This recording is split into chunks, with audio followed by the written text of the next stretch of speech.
quero que tu saia daqui hoje. Acabou até rolando uma agressão física, eu não tinha mais saída pra mim e fui vender doce na rua. Estava num beco sem saída já.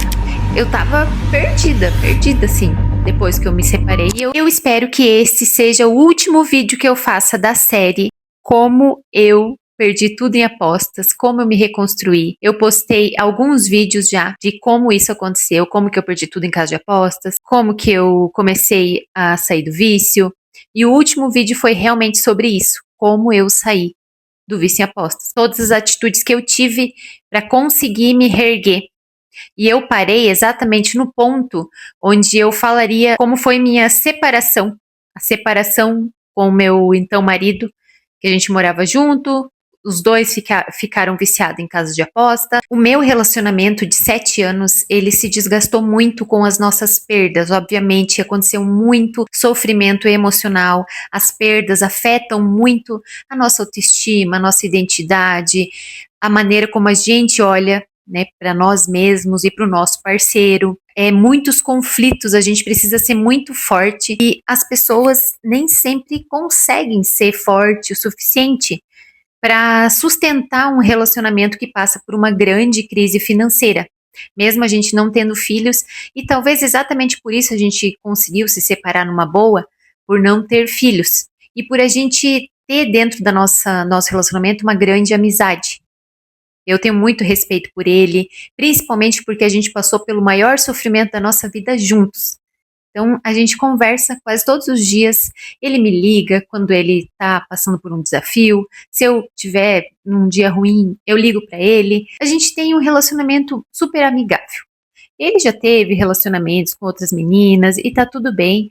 Torço muito pela felicidade dele, porque, acima de tudo, a gente construiu um relacionamento como base o respeito. A gente nunca nem se xingou no nosso relacionamento. Esses nomes feios e tal, né? Nunca aconteceu uma agressão física, de nenhuma forma, nem verbal e nem física. Então, a base do nosso relacionamento sempre foi o respeito. Até mesmo quando a gente se separou, não aconteceu nenhuma briga. A gente sentou, a gente conversou, que não dava mais. Tanto ele quanto eu já havíamos sofrido muito, a gente é jovem, então a gente resolveu que seria melhor para ele encontrar outra pessoa e eu, quem sabe, encontrar outra pessoa também, e a gente se dá uma nova chance, já que ninguém nasceu grudado um no outro, né? A gente viveu bons momentos, sim, fizemos viagens, conquistamos as coisas juntos, crescemos juntos, conquistamos coisas que talvez se a gente não tivesse encontrado não teríamos conquistado. Eu sou uma pessoa pacífica, ele também era. Então foi mais tranquilo. E a nossa separação aconteceu porque estávamos morando na mesma casa, mas cada um vivia no seu mundo. Após as perdas financeiras, perdemos até a nossa identidade, a gente não se identificava mais com a gente mesmo se olhando no espelho. Imagina um com o outro, ambos tendo que lidar com grandes desafios pessoais e também em casal. 1 ano após eu ter parado de apostar, que eu não apostava mais, a gente se separou. A gente se separou amigavelmente, como eu falei. A primeira tentativa de separação, ela aconteceu porque havíamos tido uma discussão e eu vim para casa da minha mãe, porque eu precisava sair do relacionamento, eu não estava mais feliz nele. E ele também não estava. Só que estávamos passando por uma grande dificuldade financeira, onde era difícil para mim sair e como era difícil para ele, mas alguém precisava tomar uma atitude. E eu tomei a atitude de arrumar todas as minhas malas e peguei um ônibus e vim para casa da minha mãe, que fica a 240 quilômetros da minha cidade que eu morava. Só que eu tinha minhas cachorrinhas, me doeu muito deixar elas para trás. Mas eu vim igual. Acabei chegando aqui na sexta-feira, fui de volta no domingo, com todas as malas novamente, porque não consegui aguentar a pressão de ficar longe das minhas cachorrinhas, de vir para casa da minha mãe. Era tudo muito difícil. A gente voltar para casa dos pais, seja da mãe ou qualquer pessoa parente, é difícil. É extremamente difícil. É doloroso demais. Então, depois dessa tentativa de separação, eu voltei. E tá tudo bem. Ele falou, não, tudo bem. Porque, como eu falei, a gente era muito amigos. Então, eu voltei, mas a gente já sabia a partir dali que eu teria que me mudar. Só que o meu plano era, vou voltar e vou buscar ganhar dinheiro pra mim conseguir me mudar lá e ficar lá, que daí eu conseguia ficar com as minhas cachorrinhas, conseguia pegar ela, visitar elas. Eu tava 10 anos com a Meg, há 7 anos com a Mora, então era muito difícil pra eu ficar longe delas.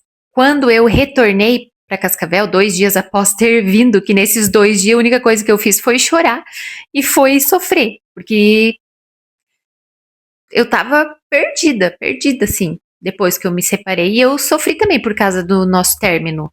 Porque pra mim, foi a primeira vez em 7 anos que a gente se separou, assim, que a gente tocou no assunto de se separar. Foi a primeira vez e eu realmente me separei. Realmente tomei a atitude de ir embora. Então eu sofri com isso. Porque mesmo quando você quer se separar, se você se separa, você sofre igual. Você está acostumado com a pessoa todos os dias. É aquela pessoa que te dá um certo apoio e uma base, uma estrutura. Por mais que eu estava num modo de sobrevivência, ganhava apenas para viver, e ele estava custeando a maior parte da nossa vida, sempre foi dividido 50% para cada um. Ele nunca foi um cara que pagou tudo. Mas não tem problema, porque eu não me importo com isso. A gente ganhava bem o suficiente antes de perder as coisas para cada um dar conta das suas despesas. Para mim foi difícil também ver ele pagando tudo, porque eu sempre tive minha independência financeira. E esse foi também um dos motivos da gente ter umas certas discussões. Ok, quando eu voltei, depois de 2 dias, a única coisa que eu queria era focar em estudar o mercado digital, continuar estudando, porque eu já estava estudando, mas eu pensei, tá tudo bem.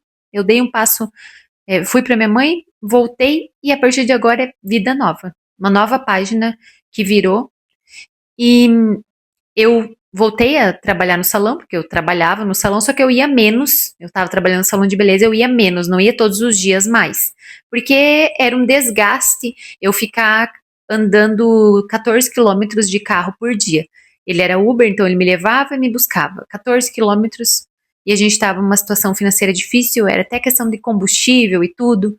Eu fiz um atendimento no salão e consegui um dinheiro que foi 700 e poucos reais, e eu usei 600 reais para comprar um curso de como de vender em dólar como afiliada do Pogni. Não sei se alguém conhece. Fui fazer essa tentativa, pensei, vou comprar esse curso, era 600 reais que, vamos dizer assim, não estava disponível, mas eu fiz o esforço de comprar esse curso para fazer. Eu pensei, vou até o fim com esse curso. Decidi estudar, focar, 100%.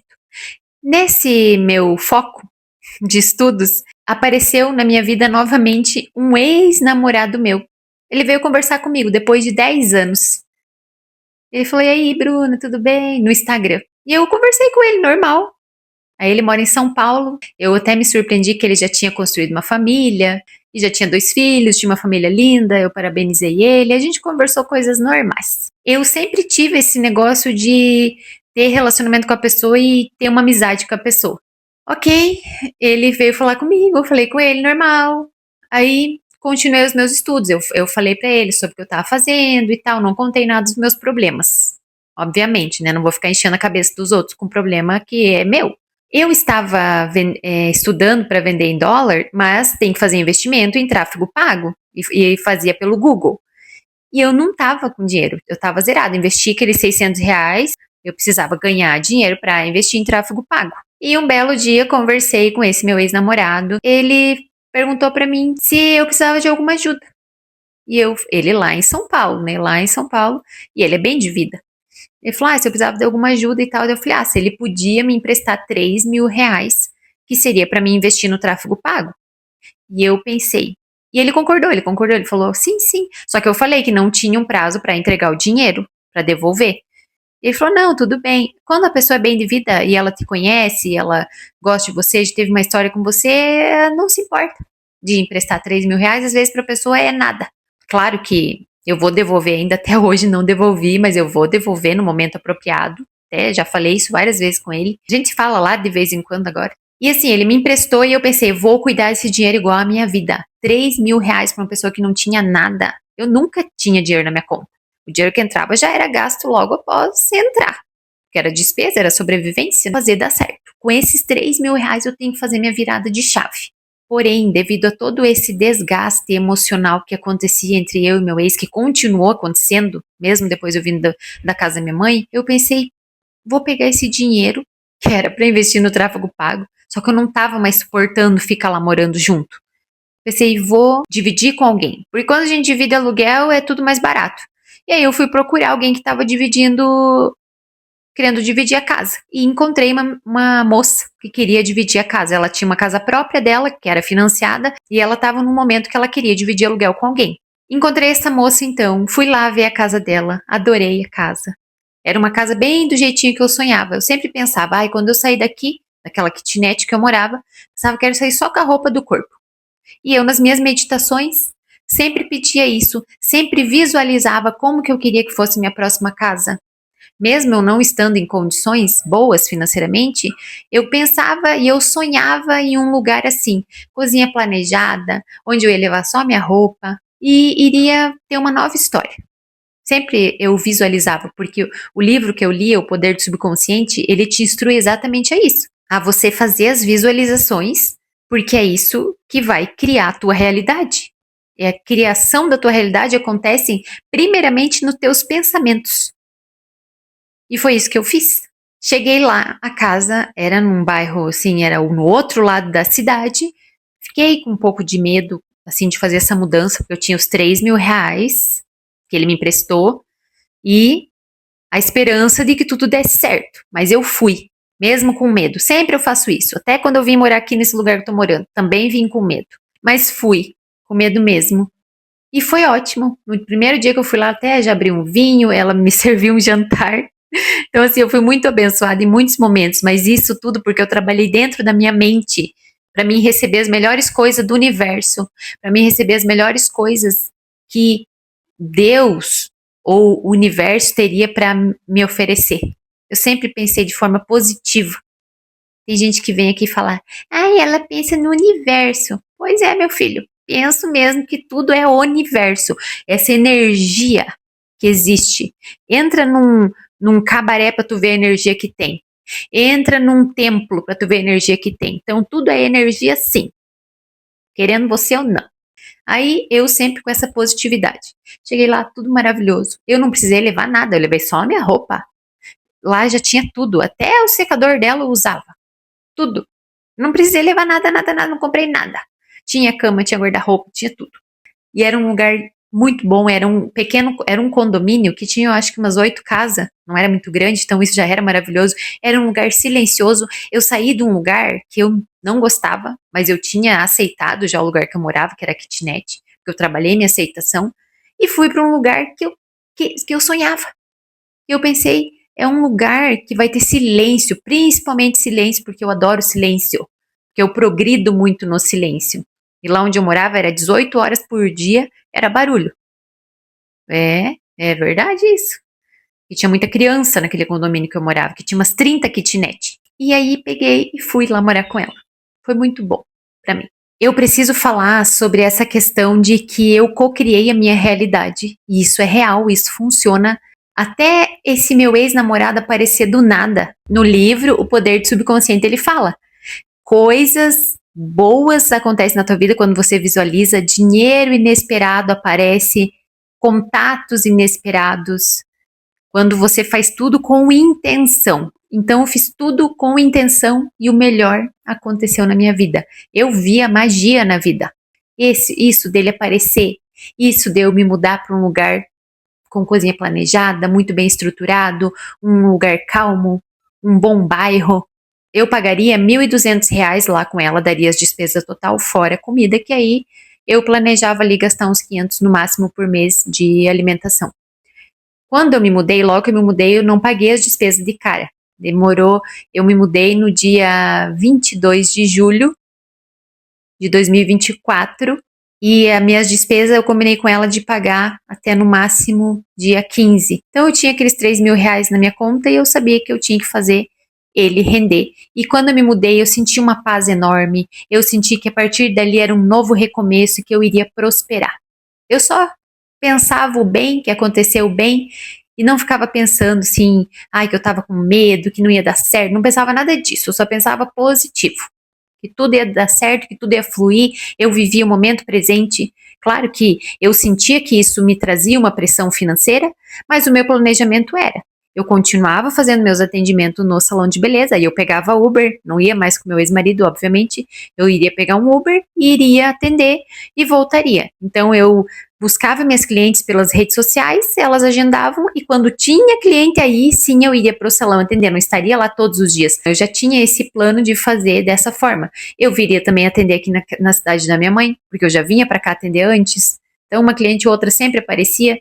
E como eu falei, cada micropigmentação era lá 600, 800 reais. E as minhas despesas lá era 1.200 fixo. Em relação ao supermercado, eu era muito econômica. Eu ia e comprava só essencial. Eu abaixei muito, né, meu padrão de vida, e no sentido de economizar, eu aprendi muito a economizar, eu me adaptei a economizar. Eu nem passava nas prateleiras de, coisas gostosinhas e caras. Não, eu não fazia isso. Eu evitava até passar em padaria, essas coisas. Eu economizava mesmo. E eu tinha meus objetivos de me reerguer, né? Não precisava ficar perdendo meu tempo e gastando dinheiro, por exemplo, saindo ou pedindo comida ou qualquer coisa assim. Eu nem tinha dinheiro para isso. O plano, quando eu me mudei, era agora focar finalmente 100% em fazer meu projeto digital dar certo e em prosperar cada vez mais. E eu tava assim, ó, livre, me sentindo muito bem. Meu ex ainda que levou minhas coisas para casa dela. No primeiro final de semana que eu estava lá, ele foi almoçou com a gente lá. Então, para você ver como teve essa questão de um término saudável. Foi saudável. Depois, com esse dinheiro que estava na minha conta, eu continuei o meu estudo. Eu tinha uma certa alívio, mas eu sabia que não era por muito tempo. Eu teria ali uns dias até pagar minhas despesas e tinha um dinheirinho ali que eu precisava fazer os anúncios, porque quando para vender em dólar é só você anunciando. Então eu precisava fazer isso. E eu foquei em fazer os anúncios, em comprar a hospedagem do site, porque quando você vende como afiliado, você tem que clonar as páginas do produtor. Então tem que ter uma hospedagem que eu fiz na Hostinger. E só para comprar ela foi 600 reais. Fora aí fazer os anúncios, gastar. Então no mínimo 50 reais ali por dia tinha que gastar em anúncio. Eu estava sim sob pressão, porque eu não estava com muitos atendimentos fazendo lá no salão, estava bem, bem fraco. Eu tinha uns atendimentos para fazer aqui na cidade da minha mãe, e vim aqui, fiz o atendimento. Então, assim, eu estava conseguindo uma graninha de um lado ou de outro, mas estava com uma pressão constante na minha cabeça, porque agora eu precisava honrar com 1.200 todo mês, mas estava me esforçando e trabalhando para isso. Eu sentia de vez em quando aquela pressão financeira, sentia, mas eu ficava plena, ficava tranquila, eu meditava para viver o momento presente. A atenção plena, ela me salvou muito dessa questão de preocupação. Eu evitava me preocupar, porque preocupação não paga conta. Se você está com a mente livre, com a mente tranquila, aí sim você consegue encontrar soluções para os problemas. Quando você está preocupado, você não vai resolver nada, você vai ficar acelerado e ansioso. Eu evitava isso. A pior sensação que uma pessoa pode ter é pressão financeira, porque você tem que conseguir dinheiro, que você está numa situação de escassez financeira, não tem dinheiro, mas você precisa levantar dinheiro rápido. Esse negócio de querer levantar dinheiro rápido acaba com o emocional da pessoa, se ela não conseguir manter um controle mental.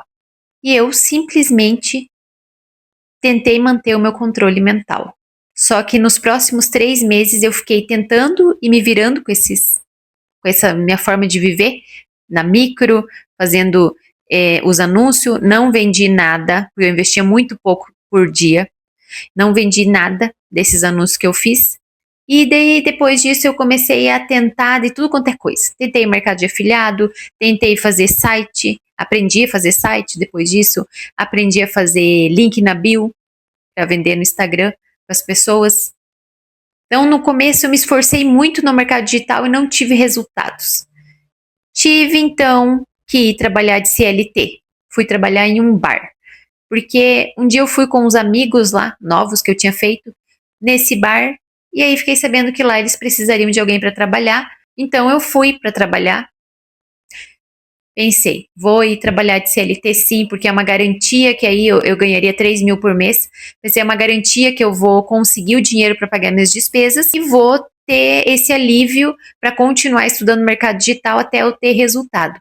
Porque o pior é você ter pressão financeira para atingir um resultado, não estar atingindo esse resultado, contando que alguma coisa vai dar certo. Então, assim, no final, resumindo, era muita pressão na cabeça financeira. Por mais que eu tentasse manter a calma, às vezes era difícil, às vezes dava um negócio horrível por dentro. Porque a pessoa ficar sem dinheiro e não saber de onde tirar esse dinheiro é terrível. Ok, fui trabalhar nesse bar. Trabalhei lá por 1 mês e meio. Porque no fim, eu estava muito quebrada, né? Quando eu estava lá trabalhando nesse bar, eu já tinha terminado esses 3 mil reais, já tinha terminado tempo. E eu estava só me virando. Eu comia o básico, eu estava bem magra, eu estava com 56 quilos. Estava super magra porque eu comia muito pouco. Não só para economizar, mas porque eu comia pouco, porque eu não tinha vontade de comer. Eu tinha vontade só de prosperar, de fazer as coisas darem certo. E eu comia o básico do básico, comprava o básico do básico. Ok, trabalhei nesse bar e um dia eu saí de lá porque pedi 100 reais de vale para dona lá do bar e ela não quis fazer o vale para mim. E final de semana eu trabalhava 12 horas.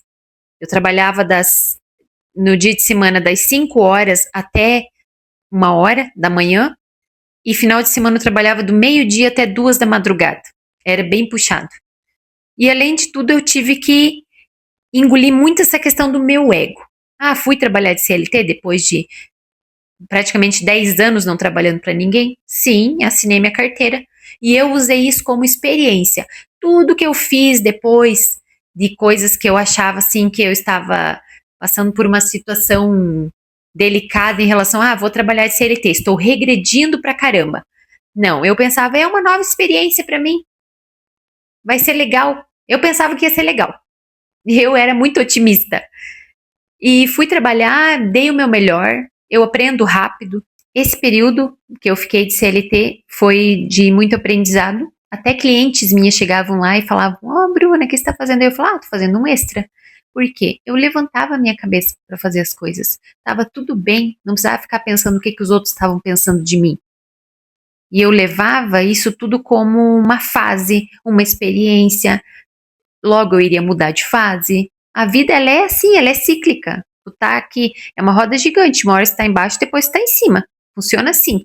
Não precisa se desesperar. Acabei saindo desse bar, porque eu pedi um vale para ela de 100 reais e ela não quis fazer para mim. Numa noite em que eu trabalhei do meio-dia até as 2 da manhã, porque quando eu trabalhava lá no início, tinha 2 recepcionistas, eu e outra. E como eu dava conta de tudo, uma delas saiu e ela não contratou outra. Então ela me deixou sobrecarregada. E eu aceitava aquilo tudo bem, porque eu dava conta de tudo. Porque eu também já fui empreendedora, eu também tive funcionários, então eu sabia como que funcionavam as coisas. Eu tinha essa visão de patrão. Quando você é patrão, eu sei que os patrão também têm suas dificuldades, mas ela, além de tudo, ela não era uma pessoa agradável. Ela nem cumprimentava quando ela chegava. Isso tudo fazia o funcionário ter aquele desgaste, né? E lá tinha uma grande rotatividade de funcionários, eles não se importavam mesmo com os funcionários. Então, naquele dia que ela não quis me dar o vale, eu falei para ela que não iria mais trabalhar lá. E saí.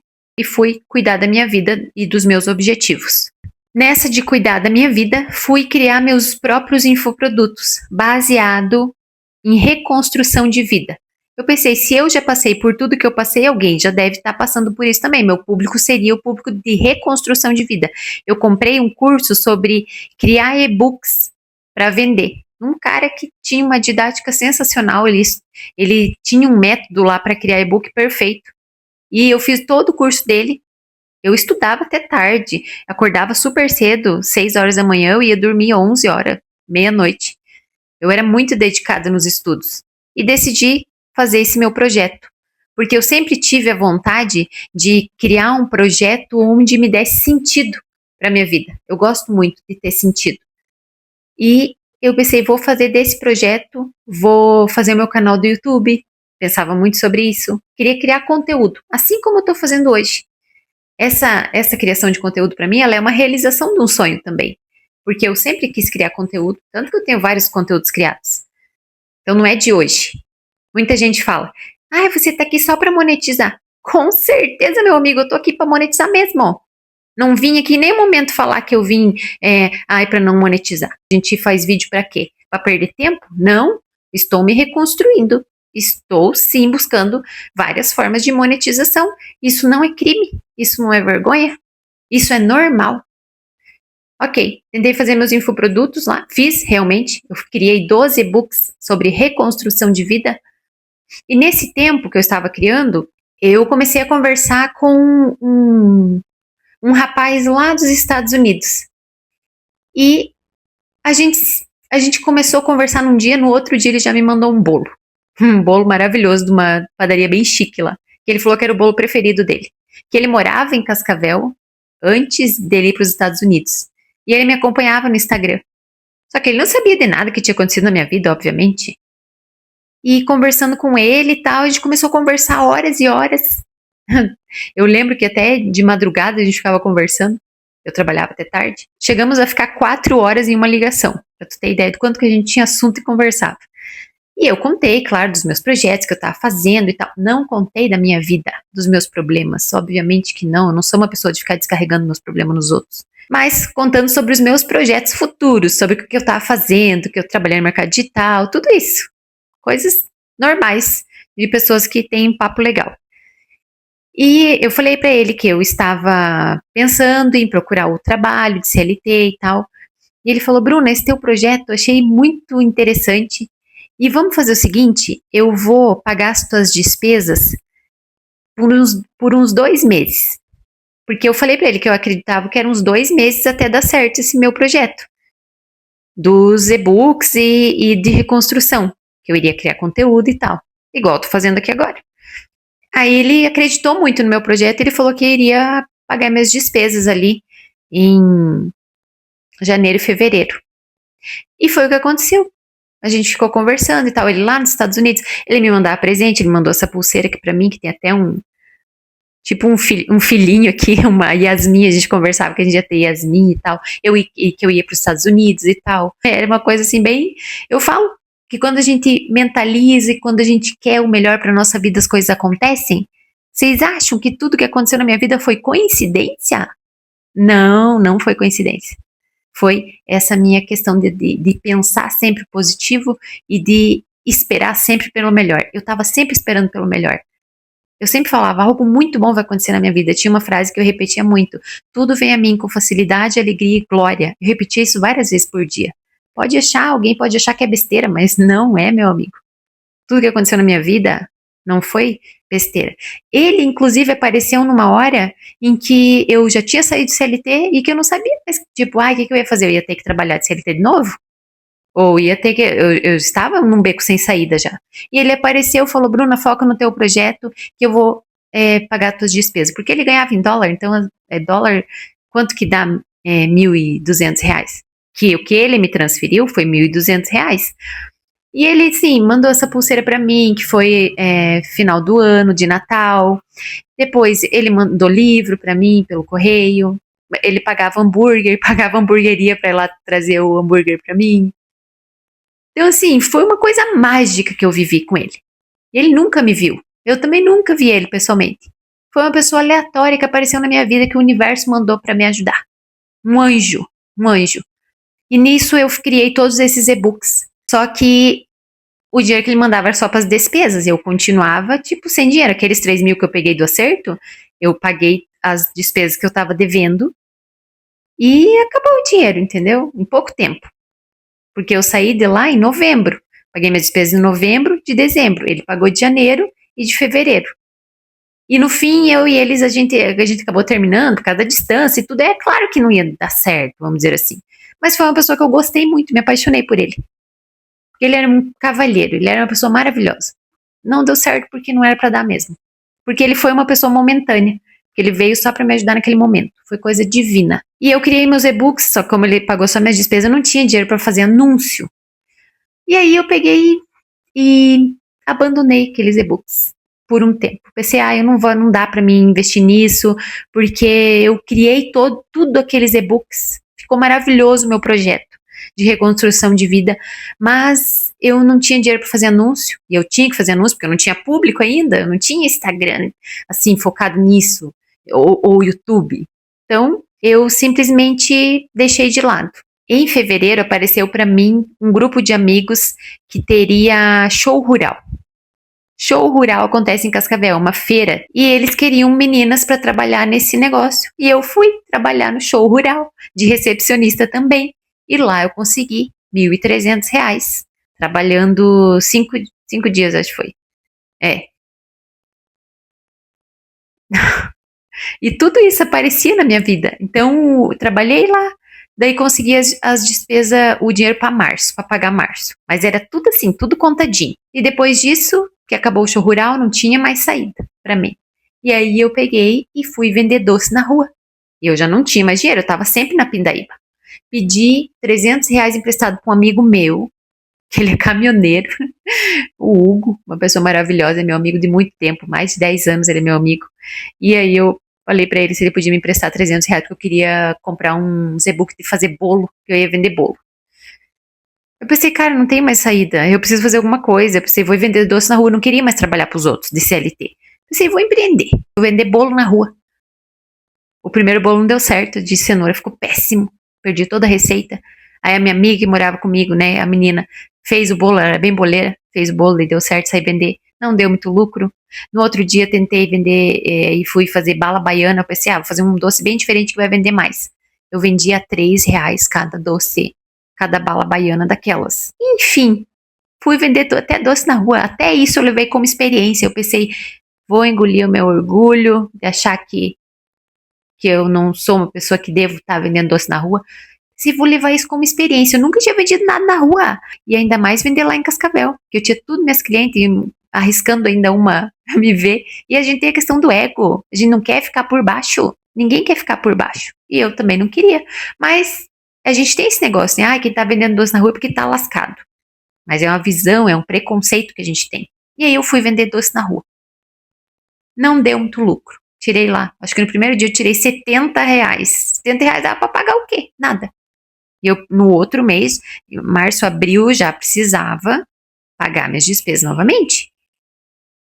Aí vendi doce e tal. Só que quando eu fui para essa parte de vender doce, a menina que morava comigo, que eu morava com ela já começou a ficar com o pé atrás. Porque ela pensou, aí essa menina não vai dar conta de pagar as despesas no mês que vem. E aí começou um conflito. E daí por isso acabou acontecendo uma briga entre nós. E ela falou pra mim, eu quero que tu saia daqui hoje. Aí eu liguei pra minha mãe e falei pra ela, que eu já sabia que eu tava já sem saída. Aí eu liguei pra minha mãe e falei pra ela que eu precisava sair de lá da casa dela. Porque eu já sabia que eu precisava sair. Só que eu havia pagado em março as despesas já pra ela, tava tudo pago. Era lá pelo dia 18, fazia uns 3 dias que eu tinha pagado todas as despesas, tava tudo certo. E ela falou que era pra mim sair naquele dia. E eu sabia também que eu não tinha outra saída. Que era melhor eu sair. Já não tava um clima legal. Ela já não tava assim gostando que eu fiz os doces na cozinha dela. Porque eu fiz os doces a bala baiana e no outro dia tava cheio de formiga. Então, assim, eu entendo ela, sabe? Eu sabia já que isso ia acontecer. E quando eu vim pra minha mãe, eu já tava naquele estado de redenção total. Sabe quando você já entendeu que fudeu? Que lascou, que não tem mais o que fazer? O último dia que eu fiquei na casa da menina, ela queria que eu saísse naquele dia. A gente teve uma discussão porque eu falei que não iria sair. Não é assim você sair da casa de uma pessoa do nada. E eu tive essa discussão com ela. Acabou até rolando uma agressão física. Era 7 e pouco da manhã, nós se agredindo dentro da casa por causa disso. Porque ela queria que eu saísse naquele dia, eu não queria sair. E aí, ela queria que eu saísse porque a casa era dela e papapá. E aí, aconteceu aquela regressão física e eu pensei, cara, realmente não dá mais, não dá mais. E eu falei com uma amiga minha naquele dia, iria lá na casa dela buscar meu óculos. E fui. E ela falou, Bruna, você quer que eu busque tudo, tuas coisas lá na casa dela? Que aí você espera teu irmão aqui, porque eu já tinha falado com meu irmão que era pra ele me buscar depois da agressão física, né? Falei, ai, tu precisa vir me buscar, eu preciso sair daqui urgente. E aí a minha amiga falou, quer ficar aqui em casa até teu irmão vir te buscar? Tu vê como tudo conspirou, mesmo que teve as tragédias, mas tudo conspirava a meu favor. Eu fui lá na casa dela só pra buscar o óculos, porque eu iria embora, né? Eu sabia que iria embora. E aí ela buscou todas as minhas coisas lá que coube no carro dela, como eu fui só com as roupas, eu tinha só minhas roupas. E eu tinha minha mesinha de estudo também e minha cadeira. E eu precisava que o meu irmão fosse me buscar, porque eu tinha todas essas coisas, né? Não podia dispensar minha mesa de estudos. E aí ele me buscou. E aí eu levei todas as coisas para casa dela, que ela me deu essa mão, buscou em 2 viagens da casa da menina até lá. E aí eu fui com ela pra lá e esperei meu irmão vir me buscar. Eu estou em outro cenário aqui porque eu tive que parar para editar meu vídeo para ir voltar e terminar a história. Esses meus vídeos estão ficando muito longos e nem deu para terminar toda a história. Enfim, meu irmão me buscou. E aí depois eu cheguei na casa da minha mãe e eu vou deixar para outro vídeo que eu vou contar como foi aqui na minha mãe, mas eu prometo que a partir da casa da minha mãe não é mais longa a história. Aí vai ficar tudo mais fácil a minha criação de conteúdo. É isso, galera. Vou ficando por aqui. Cansadíssima. Já é quase meia-noite e eu ainda tenho que postar esse vídeo. Vocês não acreditam nisso, mas é real. Minha vida de produtor de conteúdo não é nada fácil.